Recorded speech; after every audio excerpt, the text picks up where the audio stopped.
I'm locking the clinic door, the click echoing too loudly in the quiet evening. The fluorescent hum inside dies with the main switch, plunging the reception area into a soft, artificial twilight from the streetlights filtering through the blinds. My shoulders ache, a familiar companion after another 12-hour day of patching up scraped knees, listening to elderly complaints, and trying to keep this small-town practice afloat. The air is crisp, carrying the faint scent of pine from the woods bordering the town, a stark contrast to the antiseptic smell that clings to my clothes. I pull my cardigan tighter, the chill seeping into my bones, a physical manifestation of the financial cold front that's been settling over me for months. The loan shark's last visit, a silent, menacing presence in my waiting room, still makes my stomach clench. They left no threats, just a chilling understanding that time was running out. As I turn to walk to my old sedan, a sleek obsidian SUV glides to a stop at the curb, its engine a barely audible purr. No headlights, just the dim glow of the dashboard visible through the tinted glass. My breath catches in my throat. This isn't the usual late-night emergency. No frantic parent rushing a child. This is different. The driver's side window slides down with a whisper, revealing a man whose tailored suit seems too sharp, too expensive for our sleepy town. His eyes, dark and unreadable, meet mine in the fleeting reflection of the clinic's window. He doesn't speak, doesn't gesture, just holds my gaze, a silent question hanging in the air. My heart pounds against my ribs, a frantic drumbeat against the sudden, oppressive silence of the street. Every instinct screams at me to run, but my feet are rooted to the spot, caught in the SUV's silent, predatory pull.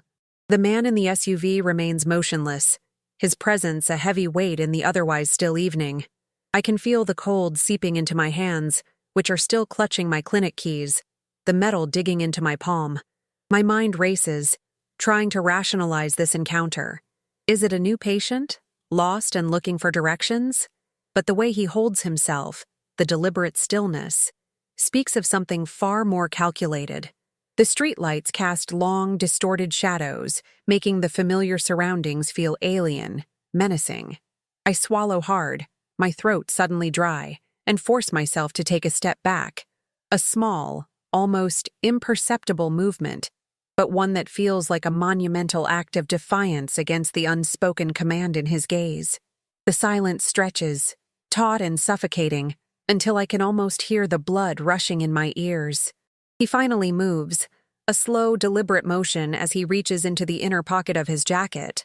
My muscles tense, ready to bolt, but curiosity, or perhaps a morbid fascination, keeps me frozen. He withdraws a thick, cream-colored envelope, its edges crisp and uncreased. He extends it towards me, his hand steady, not a tremor. There's no name on the envelope, no address, just a pristine blankness that feels more ominous than any explicit warning. I hesitate, my gaze flicking from the envelope to his impassive face, searching for any hint of emotion, any clue to the nature of this unexpected delivery. The air crackles with an unspoken tension, a silent negotiation playing out under the watchful eyes of the darkened clinic. My fingers brush against the heavy paper as I take the envelope, the texture surprisingly smooth, almost luxurious. It feels substantial, not just a few sheets of paper. The man's hand retracts, and the window glides back up, sealing him once more behind the impenetrable glass. The SUV then pulls away, as silently as it arrived, disappearing around the corner without a trace, leaving me standing alone on the sidewalk, the envelope a foreign object in my trembling hand. The sudden absence of its presence is almost as unsettling as its arrival. I stare at the empty street, the lingering scent of expensive cologne, a phantom reminder of the encounter.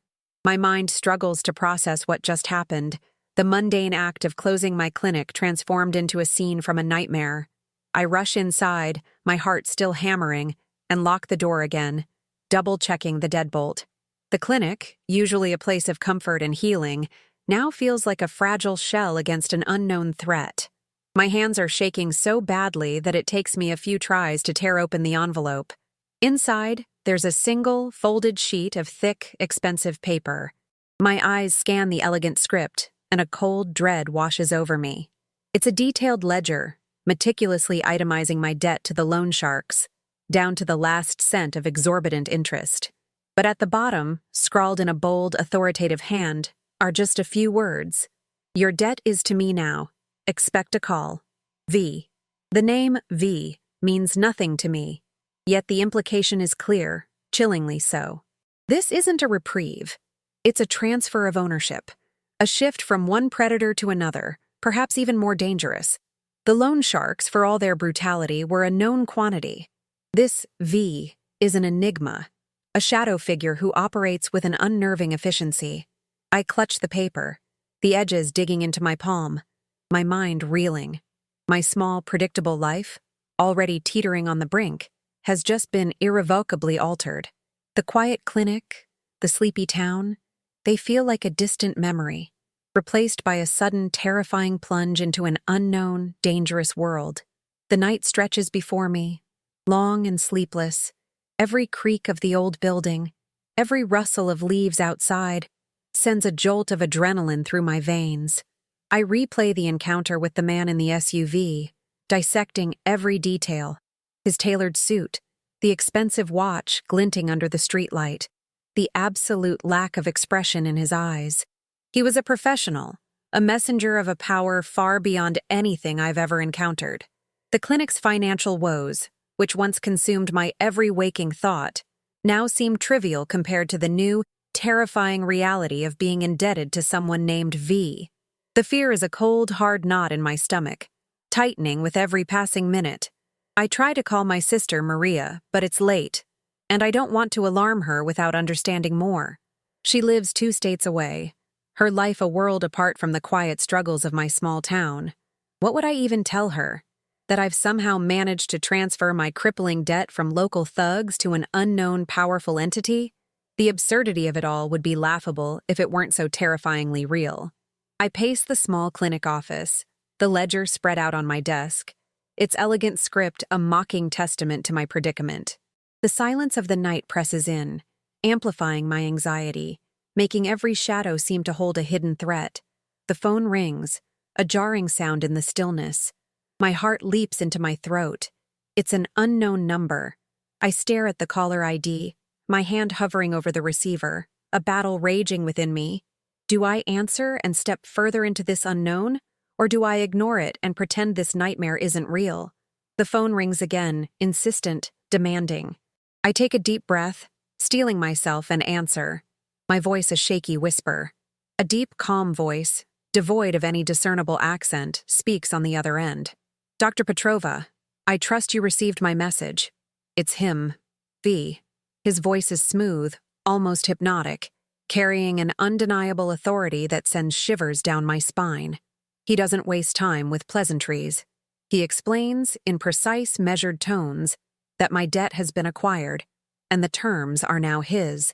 He assures me that the previous creditors will no longer bother me, a statement that carries the weight of an absolute, unchallengeable truth. There's no room for negotiation, no plea for mercy. It's a simple declaration of fact, delivered with chilling politeness. I listen, my grip on the phone tightening, my knuckles white. My small clinic, my quiet life, they feel like they're slipping away, replaced by a new, terrifying allegiance. He then outlines his expectations, not in terms of money, but in terms of services. He needs my medical expertise, discreetly, occasionally, for certain situations that require absolute confidentiality. He emphasizes the importance of trust, loyalty, and discretion, words that resonate with a chilling undertone, hinting at the severe consequences of failure. My mind races, trying to grasp the full implications of his request. This isn't just about paying off a debt. It's about becoming entangled in a world I know nothing about, a world where discretion is paramount and mistakes are unforgivable. I try to ask questions, my voice barely audible, but he cuts me off with a gentle firmness. Details will be provided when necessary, doctor. For now, understand that your clinic is safe, your debt is settled, you will be contacted. And with that, he hangs up, leaving me with a dial tone that screams louder than any threat. The phone feels heavy in my hand, a conduit to a new, terrifying reality. My clinic, my sanctuary, now feels like a pawn in a game I don't understand, controlled by a player I've never met. The night is no longer quiet. It's filled with the echoes of V's voice, a promise and a warning intertwined. The next morning, the world outside seems oblivious to the seismic shift in my life. Patients arrive, the usual ailments, the usual small talk. I go through the motions, my professional facade firmly in place, but beneath it, a storm rages. Every glance, every casual conversation feels charged with a new, unsettling awareness. I find myself scanning faces, wondering if any of them are connected to V, if they know about the shadow that now looms over my life. The paranoia is a constant hum, a low-frequency vibration beneath the surface of my daily routine. The clinic, once a place of healing, now feels like a waiting room for the inevitable. I try to research V online, but the name is too common, too generic. No shadowy figures, no criminal masterminds pop up in my searches. It's as if he exists outside the digital world, a ghost in the machine, operating in the unseen corners of society. The lack of information is almost more terrifying than a clear threat. It means he's powerful enough to remain invisible, to erase his tracks, to operate with impunity. My helplessness is a bitter pill to swallow. I'm a doctor, a healer, but I'm caught in a web spun by forces I can't even begin to comprehend. Days turn into a week, a tense, anxious waiting game. I jump at every unknown number, every unexpected knock at the door. The clinic, usually a bustling hub of activity, feels like a cage. I find myself scrutinizing my patients, wondering if any of them are connected, if they are the situations V mentioned, the moral implications of what he asked for gnaw at me. What kind of situations would require a doctor's discretion outside the normal bounds of medical ethics? The thought sends a cold shiver down my spine. I am a healer, not an accomplice. Then a new patient arrives, a man with a deep gash on his arm, clearly not from an accidental fall. He's quiet, his eyes darting around the room, assessing everything. He introduces himself as Mr. Silva, but his demeanor suggests a different kind of authority. He doesn't flinch as I clean and stitch the wound, his gaze steady, almost challenging. As I finish, he looks at me, a faint, knowing smile playing on his lips. V sends his regards, doctor, he says, his voice low, almost a whisper. He appreciates your discretion. My blood runs cold. This is it. The first situation. The wound is deep, but clean, almost surgically precise. Yet the story he gives me about a kitchen accident is clearly a fabrication. I treat him, my hands steady despite the tremor in my soul. He watches me, his eyes never leaving my face, as if evaluating my every move, my every reaction. The air in the small examination room is thick with unspoken meaning, with the weight of a new, terrifying understanding. I am no longer just Dr. Petrova, the small-town physician. I am now a part of something larger, darker, and infinitely more dangerous.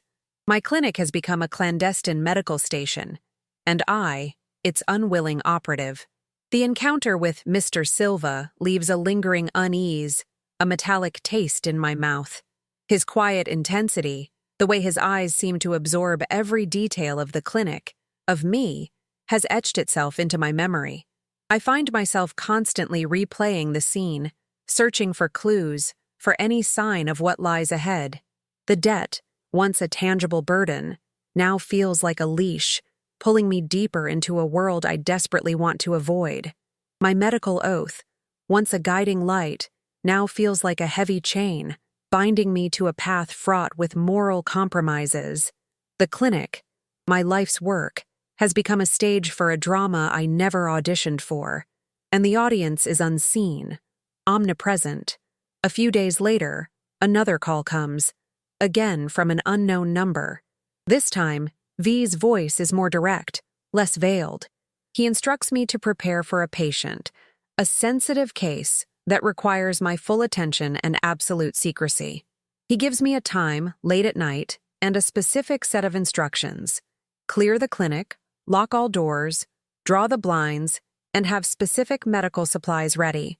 The precision of his demands, the assumption of my compliance, is chilling. There's no room for refusal, no space for argument. My role is simply to obey, to be ready, to be discreet.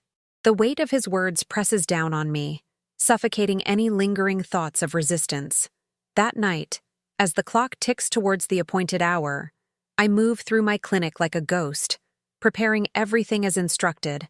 The sterile instruments gleam under the harsh fluorescent lights, reflecting my own pale, anxious face. Every shadow seems to deepen. Every sound outside seems amplified. I keep glancing at the clock, my heart pounding a frantic rhythm against my ribs. The small town is asleep, oblivious to the clandestine operation about to unfold within these walls.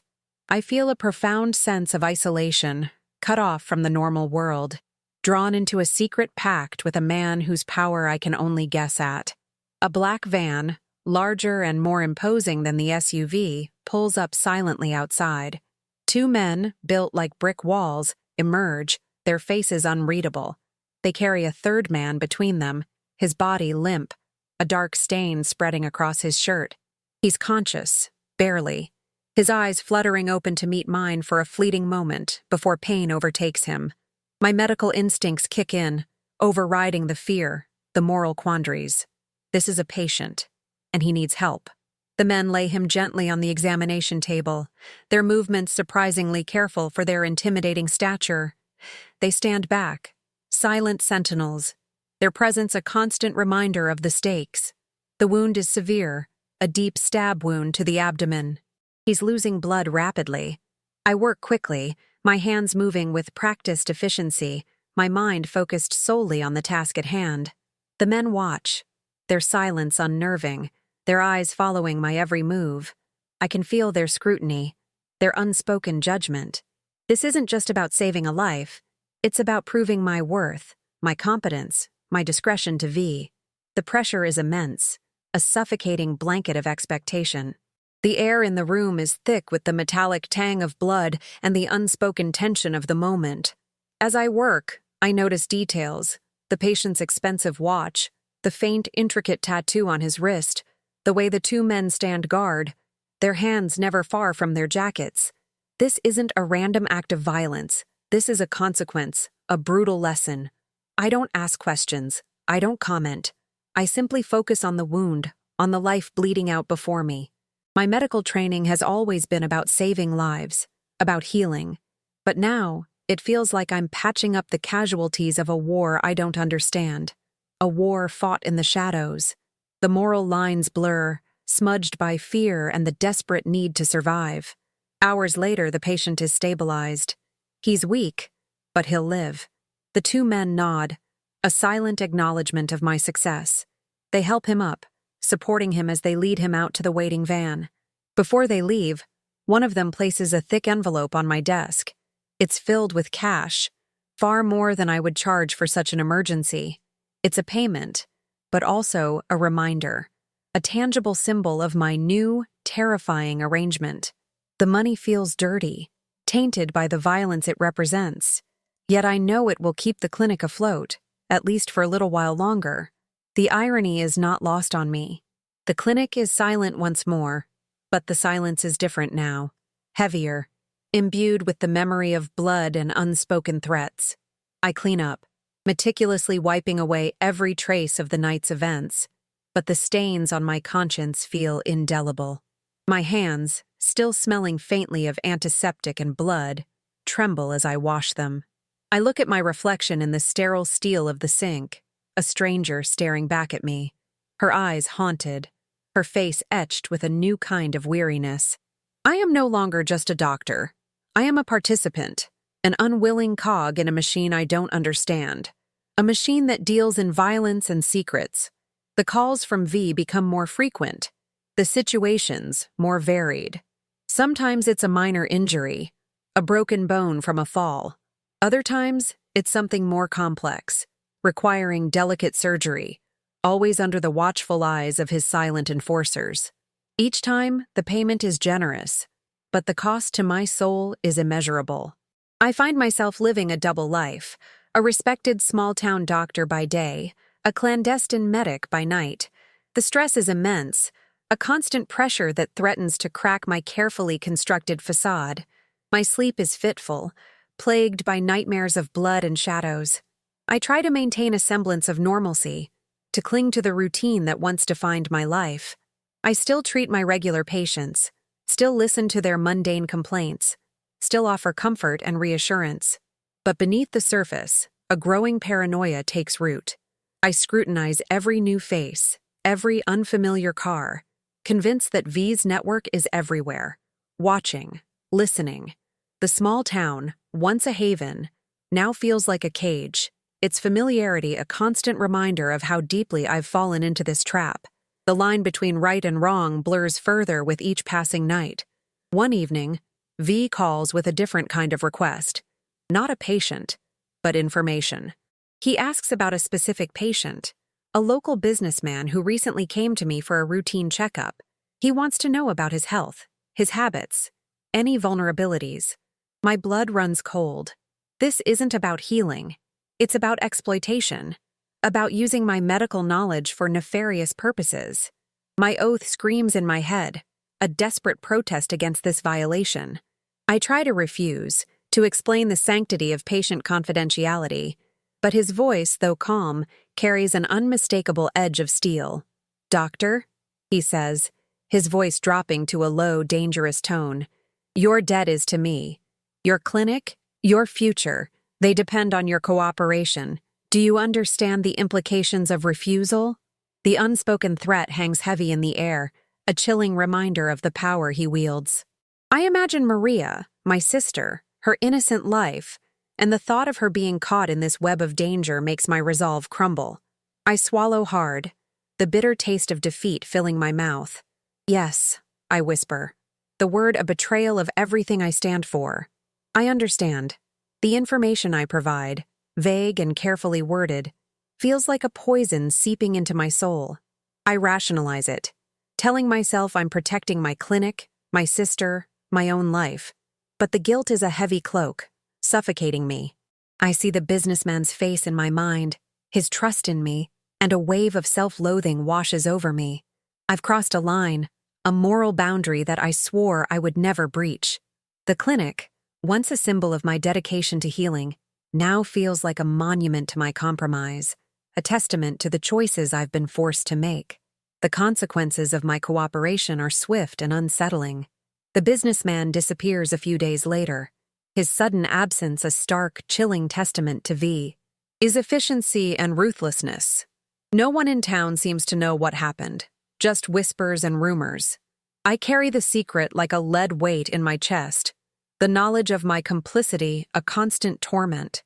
My sleep becomes even more disturbed, haunted by the image of the businessman's trusting face. The moral decay is accelerating, pulling me deeper into the abyss, and I feel a terrifying sense of helplessness, a loss of control over my own destiny. I start drinking, a glass of wine turning into 2, then 3, a desperate attempt to numb the gnawing guilt, to silence the voices in my head. The clinic, once my refuge, now feels like a prison. I look at my hands, the hands that once healed, and see them stained, not with blood, but with complicity. The small town, with its innocent routines, its oblivious inhabitants, feels like a fragile illusion, a thin veneer over a dark, dangerous reality that I am now inextricably a part of. The fear is no longer just for my life, but for my soul. The weight of my complicity presses down on me, a constant, suffocating presence. Each morning, I wake with a sense of dread, the clinic's familiar walls now feeling like the boundaries of a cage. The small-town life, once a comfort, now feels like a cruel deception, a facade behind which a darker reality thrives.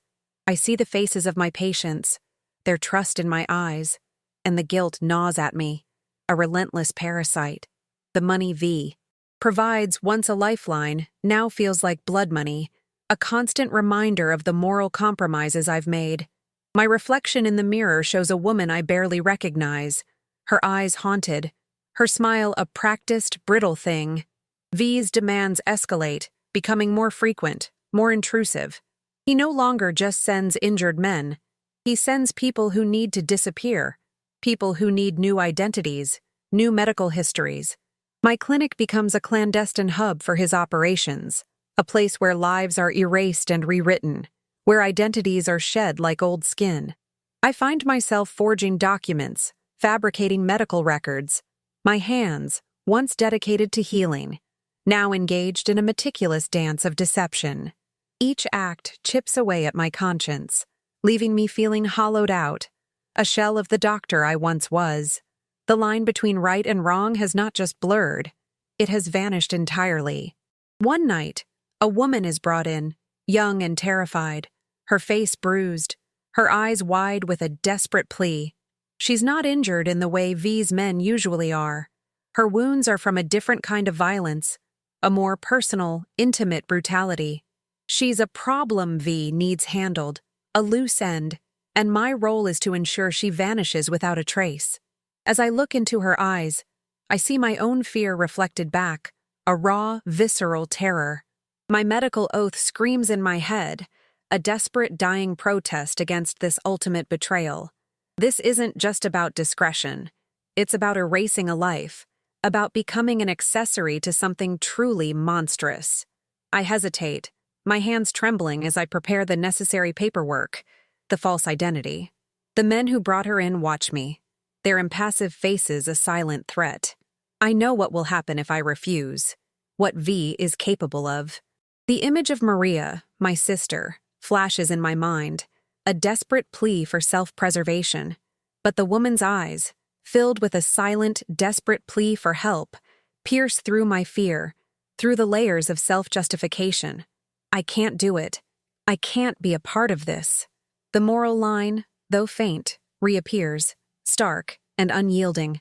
I can't, I whisper, my voice barely audible, but firm.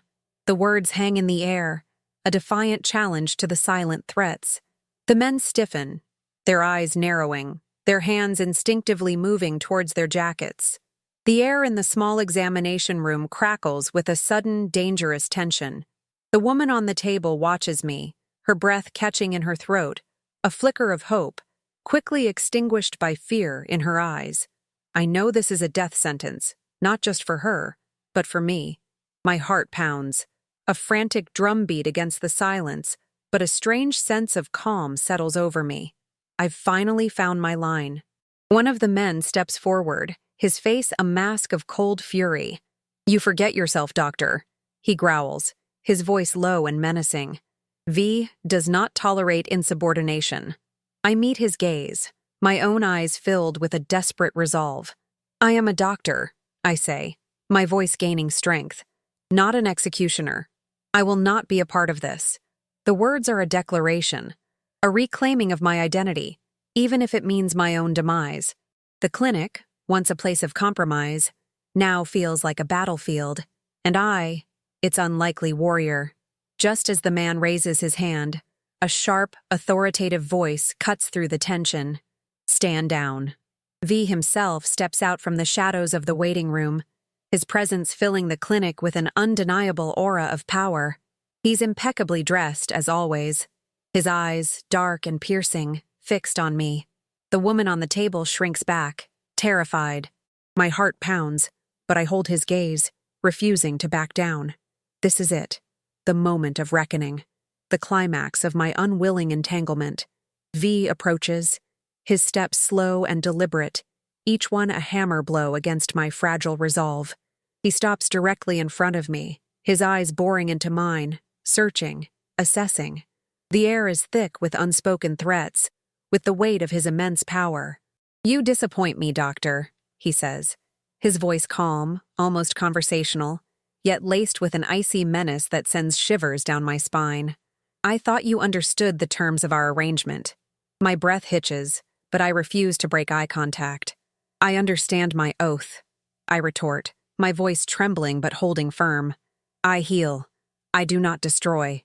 The words are a desperate plea, a last stand against the encroaching darkness.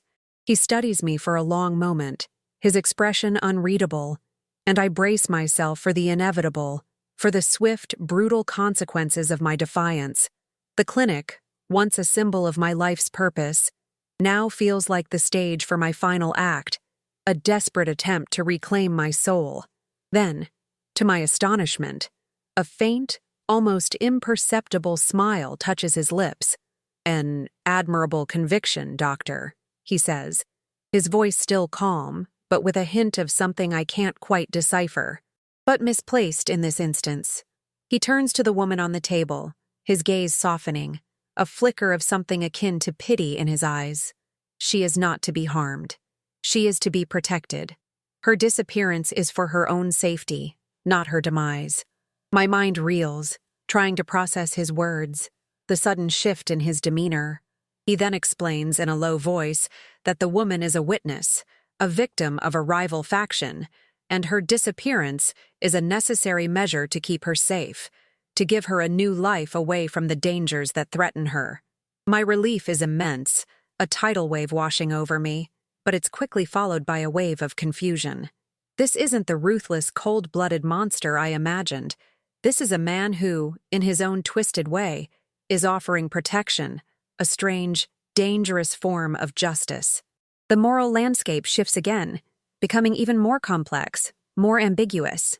He turns back to me, his gaze once again sharp and penetrating. "Your loyalty, Doctor, is to me, but your compassion, I see, is still intact. That is, useful."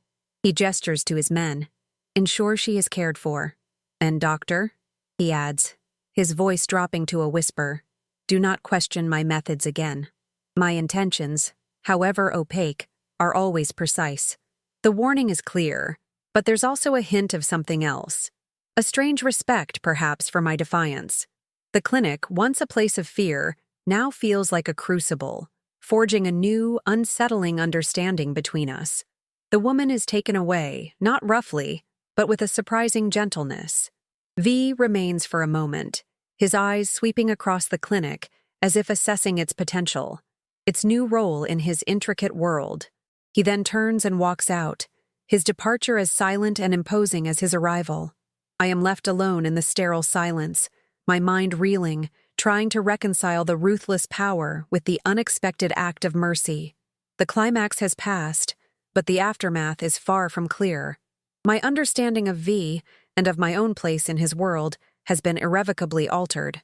I clean up the clinic, my hands still trembling, but this time, it's not just from fear. It's from the shock of the unexpected, from the sudden jarring realization that V is not a simple villain, but a complex, dangerous figure operating under his own code. The moral dilemma hasn't disappeared, but it has shifted, becoming more nuanced, more terrifying in its ambiguity. I am still indebted, still entangled, but now I carry the burden of a new, unsettling knowledge. The clinic, once a symbol of my struggle, now feels like a silent witness to my transformation. The night ends, but the questions linger, echoing in the quiet clinic. What kind of man is V? What kind of world have I stumbled into? And what will he ask of me next? The fear is still there, a constant companion, but it's mingled with a strange, unsettling curiosity, a morbid fascination with the man who holds my life in his hands. My small town, my quiet life, they are gone, replaced by a dangerous dance in the shadows, a dance I am now forced to lead or follow at V's command. The future is uncertain, but one thing is clear: my life will never be the same. The days following the encounter with V are a blur of heightened senses and simmering anxiety. The clinic, once a sanctuary, now feels like a stage where every interaction is scrutinized, every word weighed. I find myself constantly replaying V's words, his unexpected act of mercy, trying to decipher the true nature of the man who controls my fate. The image of the terrified woman, now safe, is a small comfort, a fragile thread of hope in the tapestry of my fear, but it doesn't erase the chilling reality of my situation. I am still a pawn, albeit one whose moral compass has been momentarily acknowledged. The calls from V continue, but they are different now. Less about immediate emergencies, more about planning, about anticipating future situations. He speaks of logistics, of safe houses, of networks, revealing glimpses of an intricate, far-reaching organization that operates with chilling efficiency. My role, he explains, is to be a discreet medical resource, a point of contact for those who need to disappear, to be protected, or to be patched up without drawing official attention. I am a vital cog in his machine, a silent partner in his shadowy operations, and the weight of that responsibility is immense. I begin to see the town through new eyes, noticing the subtle shifts, the unfamiliar faces, the cars that linger a little too long. The paranoia, once a personal affliction, now feels like a necessary survival instinct. I realize that V's network is far more extensive than I ever imagined, woven into the fabric of everyday life, unseen, unheard, yet omnipresent. My clinic, once a beacon of normalcy, is now a node in this clandestine web, a place where the ordinary and the extraordinary intersect in unsettling ways. The quiet hum of the town is now underscored by a constant low thrum of hidden activity. My relationship with V evolves into a strange, unsettling dynamic. He is still the powerful, enigmatic figure who holds my life in his hands. But there's a subtle shift, a grudging respect that has begun to form between us. He rarely appears in person, preferring to communicate through his lieutenants or via encrypted calls. But his presence is always felt, a constant, watchful eye. I find myself anticipating his needs, preparing for the unexpected, my medical skills honed by the constant pressure of operating in the shadows. The moral compromises are still there, but they are now intertwined with a strange sense of purpose, a dangerous utility. One evening, a familiar face appears at the clinic door. Mr. Silva, the man with the gash on his arm. He's not injured this time, but his demeanor is different, less guarded, almost friendly. He brings a bottle of expensive wine, a silent gesture of appreciation, and sits in my waiting room, making small talk about the town, about the weather. It's a bizarre, unsettling interaction, a glimpse into the human side of V's organization, a reminder that these are not just faceless enforcers, but individuals with their own lives, their own codes. The line between friend and foe blurs even further, making my world even more complex. He tells me stories, not of violence, but of loyalty, of protection, of a strange, inverted justice that operates outside the law.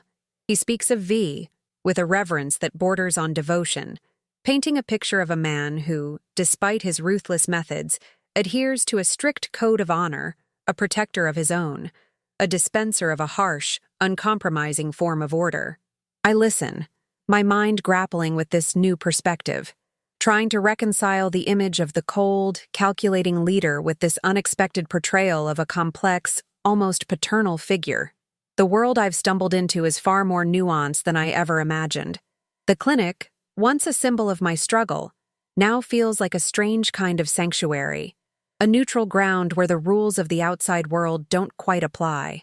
It's a place where secrets are kept, where lives are mended, and where the lines between good and evil are constantly redrawn.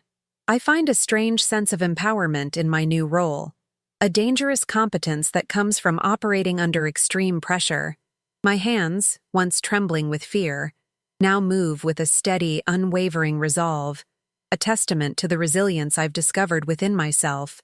My old life, the quiet routine of a small-town doctor, feels like a distant memory, a faded photograph. I still treat my regular patients, still offer comfort and care, but my mind is always elsewhere, always anticipating the next call, the next situation. The innocence of my former life has been irrevocably shattered, replaced by a gritty, dangerous reality. I am no longer just Dr. Petrova. I am a woman who has stared into the abyss and found a strange, unsettling strength within its depths. The transformation is complete, and there's no turning back. The financial burden that once crippled me is gone, replaced by a new kind of debt, a debt of loyalty, of service, of complicity.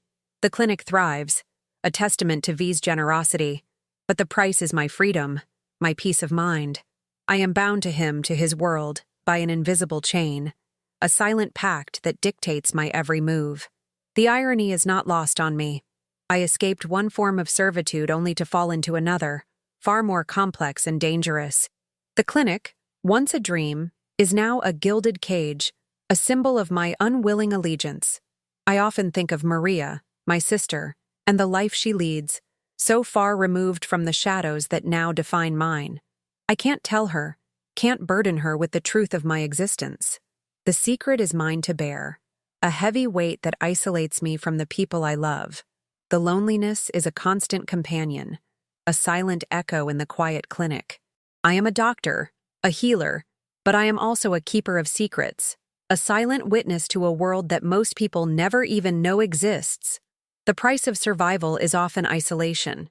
The small town, with its familiar faces and predictable rhythms, now feels like a fragile illusion, a thin veneer over a dark, dangerous reality. I see the world with a new clarity, a heightened awareness of the hidden currents that flow beneath the surface of everyday life. The innocence is gone, replaced by a cynicism born of experience, a deep understanding of the complexities of human nature, of the lengths people will go to for power, for survival, for a twisted sense of justice. The clinic, once a place of simple truths, is now a crucible of moral ambiguity. V never asks me to betray my oath again, never asks me to directly harm anyone.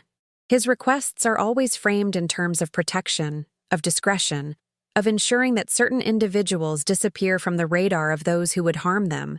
It's a strange, unsettling form of moral tightrope walking, where I am constantly balancing my medical ethics against the demands of a powerful, dangerous man. The line is still there, faint but present, and I cling to it, a desperate attempt to retain a shred of my former self. The future is uncertain, a vast, uncharted territory filled with unknown dangers and moral quandaries. I am no longer in control of my destiny, but I am also no longer a victim. I am a survivor, a participant, an unwilling player in a game I never chose. The clinic, once a symbol of my independence, is now a testament to my entanglement, a silent witness to the choices I've been forced to make. The quiet hum of the town is now a constant reminder of the shadows that lurk beneath its surface. I find myself developing a strange, almost symbiotic relationship with V's world. I provide the medical expertise, the discretion, the sanctuary, and in return, I receive protection, resources, and a strange, unsettling sense of belonging to something larger, something powerful. It's a Faustian bargain, perhaps, but one that has allowed me to survive, to keep my clinic open, to navigate the treacherous waters of my new reality. The moral cost is immense, but the alternative, I know, would have been far worse. The sun rises each morning, painting the small town in familiar hues, but for me, the light is different now, filtered through the lens of my new, dangerous existence. The world is no longer black and white. It's a complex tapestry of grays, of compromises, of difficult choices.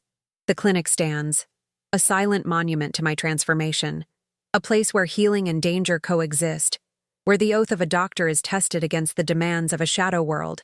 My life is not my own, but I am, in a strange, unsettling way, more alive than ever before. The debt is paid, not in money, but in service, in loyalty, in a silent understanding that binds me to V. The loan sharks are a distant memory, replaced by a far more formidable, far more complex master. My clinic is safe, my sister is safe, but the price is a constant vigilance, a perpetual state of readiness for the next call, the next situation. I am Dr. Petrova, the small-town doctor, but I am also something more, something darker, something forged in the crucible of fear and moral compromise. My story is far from over. It has only just begun. The clinic hums with a new, unsettling rhythm. The quiet nights are no longer truly quiet. They are filled with the silent anticipation of V's next move, the next situation that will pull me deeper into his intricate web. I've learned to live with the constant hum of paranoia, to interpret the subtle cues, the unspoken messages. My hands, once trembling with fear, now move with a practiced efficiency, stitching wounds, forging documents, navigating the moral ambiguities of my new existence. The small-town doctor I once was has been replaced by a hardened survivor. her compassion tempered by a dangerous pragmatism. The transformation is complete, and the reflection in the mirror shows a woman who has seen too much, understood too much, to ever truly go back. The debt to V is no longer just financial. It's a debt of experience, of shared secrets, of a strange, symbiotic relationship that has bound us together.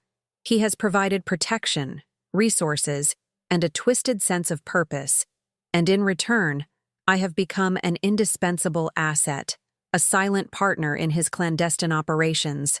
The moral compromises are still there, a constant gnawing at my conscience, but they are now intertwined with a strange sense of loyalty, a grudging respect for the man who, in his own brutal way, has ensured my survival. The clinic, once a symbol of my independence, is now a testament to my entanglement, a silent witness to the choices I've been forced to make. A period of relative calm settles over the clinic, a deceptive lull that only heightens my senses. No urgent calls, no late-night visitors. The mundane routine of daily practice resumes, but it's a thin veneer over a simmering tension. Every patient, every casual conversation, feels charged with a hidden meaning, a potential connection to the world I now inhabit.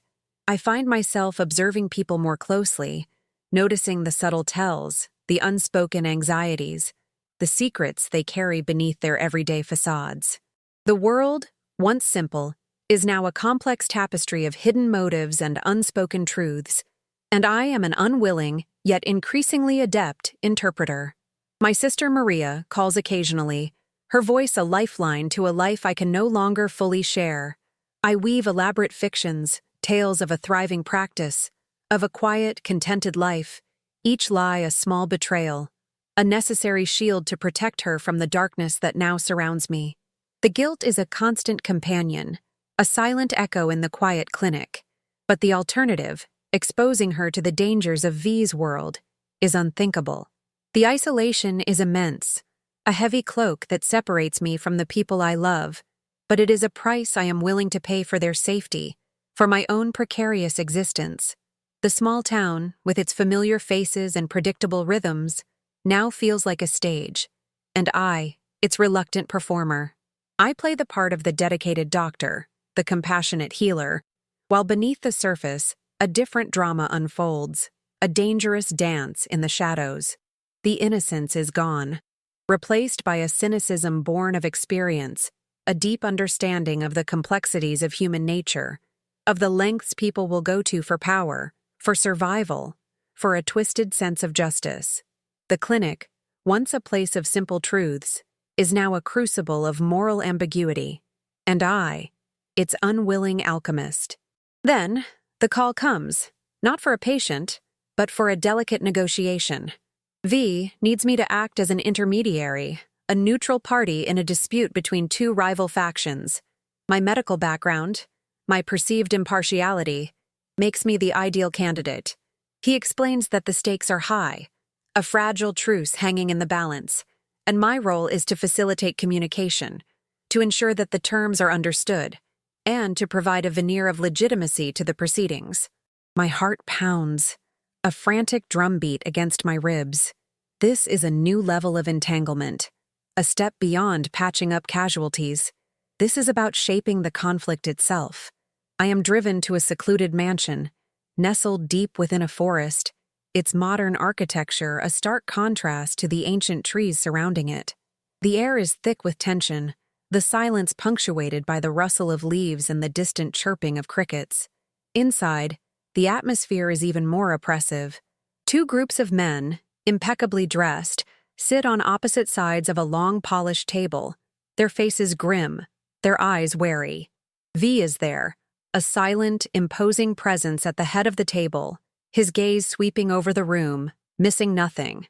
I am introduced as a trusted advisor, my medical title conspicuously absent.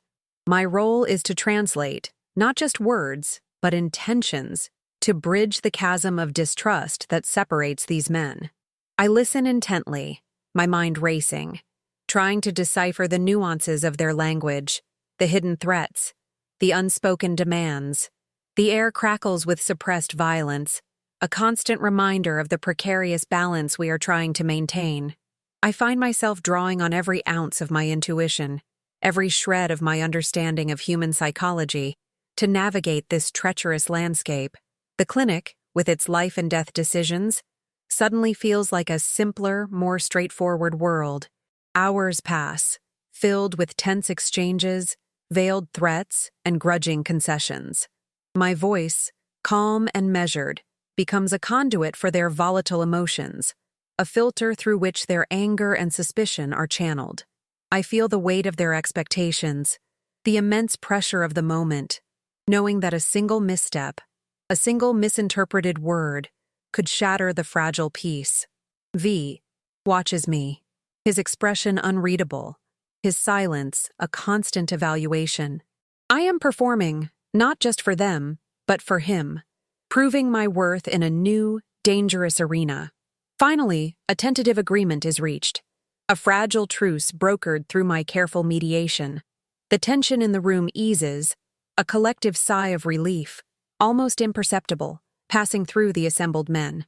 V gives a slight nod, a silent acknowledgement of my success.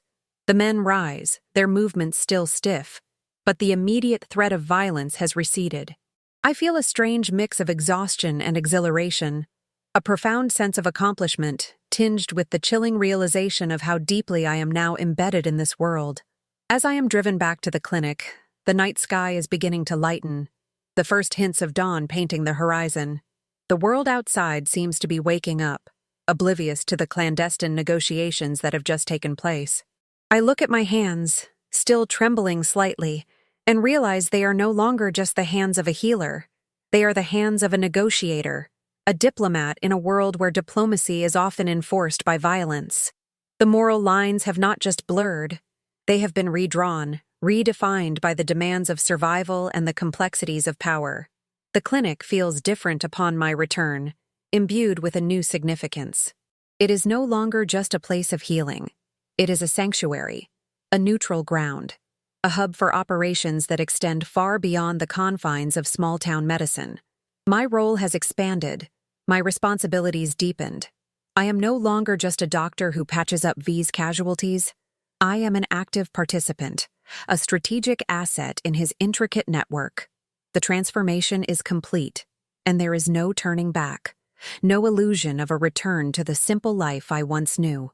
V calls later that day, his voice carrying a rare note of satisfaction. "You performed admirably, Doctor," he says, his words a quiet affirmation of my new status.